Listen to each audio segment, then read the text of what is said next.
Photo বাদে লইয়া গেছে হসপিটাল গেলে দেখি নয় গাইছিলাই লাগছে আমার আর্থিক অবস্থা ইলা ভালো নাই। আমার 2টার সময় ঘটনা হয়েছে, একটু শুনছি একে আওয়াজ দিছে মাটি ফাটিছে, আরও শুনছি দুরুন চান্দি গরুর উপরে পড়ে গেছে। গরুর উপরে পড়ার বাদে দেখছি আমার হাজবেন্ড হামাই গেছেন মাটির তলে, বাদে আমি আর আমার বাচ্চা টানিয়া বার করছি। বার করার বাদে দেখছি মাথা ফাটি গেছে, মাথা ফাটা বাদে লইয়া গেছে হসপিটাল গেলে দেখি নয় গাইছিলাই লাগছে আমার আর্থিক অবস্থা ইলা ভালো নাই। আমার 6টা বাচ্চা, আমি আমার একটা ছেলে নাই, আমার ঘর দরজা সব ভাঙিয়ে গেছে গিয়ে। আপনারা সবাই আমার সাথে সহযোগিতা রক্ষা। আমার হাজবেন্ডের রিক্সা চালান, আমার হাজবেন্ডের অবস্থা খুব সিরিয়াস, আপনারা সবাই দোয়া করুন আমার হাজবেন্ডের লাগে।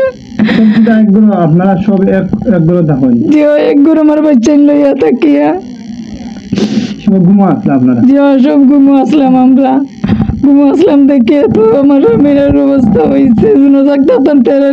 দেখলাম অনেক কিলা মাটি পড়ে। গরু কিতা ক্ষতি হয়েছে?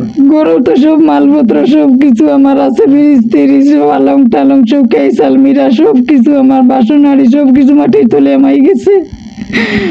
আমার স্বামী তাই কিতা করেন কইলা? অটো রিক্সা চালায়। নাম? রাজু আহমদ, বাড়ি? গুগারকুল দক্ষিণ পাড়া।